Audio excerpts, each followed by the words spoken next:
कैसे इन्हें हवा में ही ध्वस्त कर रहा है। ये जमीन तक आ भी नहीं पा रहे हैं। शेल्स कुछ गिरे होंगे जमीन पर, क्योंकि जब आप मिसाइल को हवा में मार देते हैं तो उसका मलबा जो है वो नीचे गिरता है। जाहिर सी बात है कि वो जरूर गिरा होगा, लेकिन आप देख सकते हैं कि कोई भी मिसाइल जमीन पर ब्लास्ट नहीं हो रहा पाकिस्तान का, इन्हें हवा में ही ध्वस्त किया जा रहा है। ये देखकर समझने वाली बात। बिल्कुल। और आरएस चलते हैं, वहां पर हमारे साथ रजत है। रजत, क्या अपडेट है इस हमले को लेकर के आपके पास में? बिल्कुल, आपको बता दें कि जिस तरह की लगातार लोगों से बातचीत भी हम कर पा रहे हैं, उनके मैसेजेस हम पढ़ पा रहे हैं, अभी तक कहीं पर भी इस मिसाइल या ड्रोन के गिरने की खबर नहीं है। अटैक की खबर अभी तक सामने नहीं आई है। किसी के हताहत होने की खबर नहीं है। हालांकि मिलिट्री स्टेशन सुंजुमा, इसके अलावा एयरपोर्ट जो कि सतवारी में पड़ता है, और इसके अलावा जो नरवाल इलाके में यहाँ पर पड़ता है रेलवे स्टेशन, वहाँ इलाकों में ज़्यादा जो हम ब्लास्ट के आवाज़ें हैं वो यहाँ पर सुनाई दी हैं। ऐसे में साफ तौर पर उन्हीं इलाकों को टारगेट करने की कोशिश की गई है सिविलियन पॉपुलेशन ज़्यादा है, और मिलिट्री जो एस्टेब्लिशमेंट्स हैं उनको यहाँ पर टारगेट करने की कोशिश की गई है। हालांकि जो एयर डिफेंस सिस्टम है उसने यहाँ पर ज़रूर काम किया है, पर अभी तक पूरी पिक्चर जो है वो क्लियर नहीं हो पाई है। आधिकारिक बयान अभी तक सामने नहीं आया है, पर एयर डिफेंस सिस्टम जो है पूरे कठुआ से लेकर जम्मू और पूरे पुंछ तक जो है उसे पूरी तरह से यहाँ पर जो है एक्टिवेट कर दिया गया है, ताकि किसी भी तरह से पाकिस्तान की तरफ से अगर इस तरह की मिसाइल या ड्रोन आते हैं तो इस तरीके से गोलाबारी हो रही है।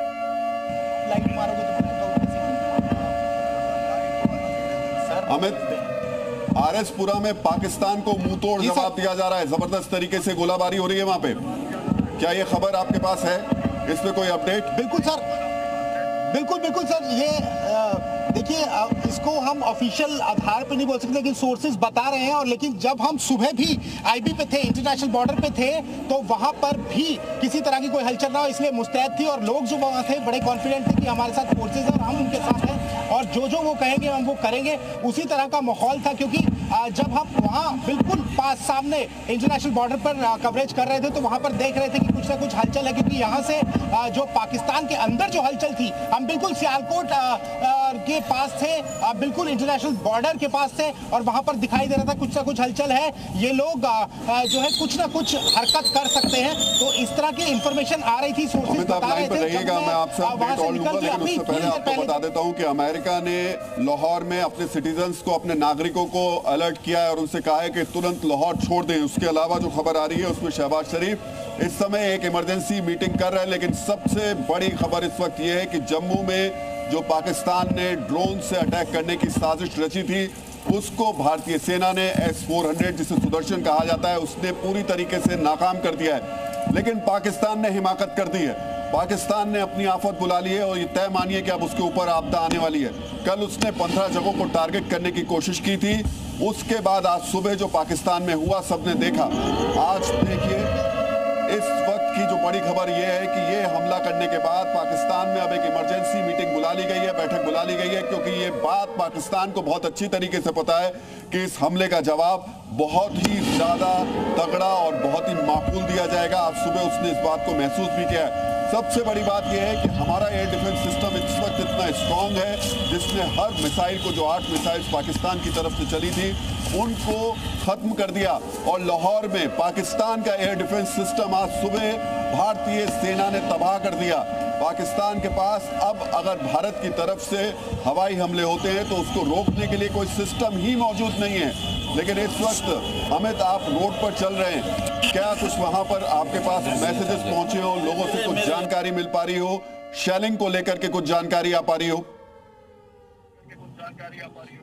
देखिए, अभी सोर्सेज के माध्यम से आ रही है कि कुछ ना कुछ तनाव कहीं ना कहीं चल रहा है, और लोग भी एक मैसेज कर रहे हैं कि हम लोग यहाँ से निकले हैं, और लोग लगातार जो वहाँ पर मौजूद है, क्योंकि वो सुबह भी कह रहे थे कि एक ना एक व्यक्ति ज़रूर यहाँ रहेगा। हालांकि वो क्योंकि उनके मवेशी वहाँ पर है, वो वहाँ पर जो है उसकी सुरक्षा के लिए एक ना एक व्यक्ति घर का आदमी रहेगा। तो वो ये कह रहे हैं कि कुछ ना कुछ जो है वो तनाव यहाँ चल रहा है। कंफर्मेशन जल्दी मिल जाएगी, क्योंकि हमारे लोग वहाँ पर रजत के पास चलूंगा, लेकिन उससे पहले अरनिया सेक्टर में भी पाकिस्तान ने कोशिश की थी, साजिश रची थी वहां से ड्रोन से हमला करने की, लेकिन पाकिस्तानी ड्रोन्स को आसमान में ही नेस्ता नाबूद कर दिया गया। अरनिया सेक्टर में पाकिस्तान की साजिश नाकाम हो गई है। रजत, कुछ पता चल पा रहा है? ये जो लोग हैं, निर्दोष लोग हैं, जो सिविलियंस हैं, उनको टारगेट करके पाकिस्तान ने जो हमला किया है, उसके बारे में कुछ और डिटेल जानकारी, किस किस जगह ये हमले किए गए हैं? जी बिल्कुल राहुल सर, आपको बता दें कि इससे पहले हमने देखा था कि पुंछ जिले में भी किस तरह से सिविलियंस को टारगेट किया गया। हम कल भी वहां से रिपोर्टिंग कर रहे थे, आज भी हमने वो दृश्य लाइव भी दिखाए कि किस तरह से आशियानों को उड़ाने की कोशिश की गई, मासूम लोगों को टारगेट किया गया।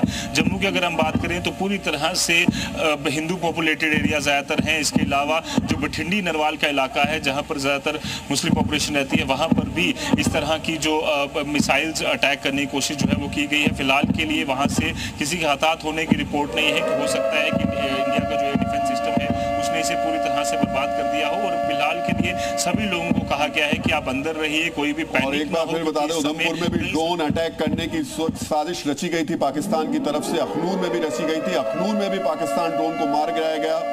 और इसके अलावा पठानकोट में भी पाक ड्रोन को ढेर कर दिया गया है। बिल्कुल ढेर कर दिया गया है। और हम बता दें कि जिस तरीके से कल हमले नाकाम किए गए थे उसी तरीके से आज भी ये हमले नाकाम किए गए हैं। राहुल, अपने दर्शकों को बता दें कि कल जिन 15 जगहों पर हमले किए गए थे वो हमारे सैन्य ठिकाने थे।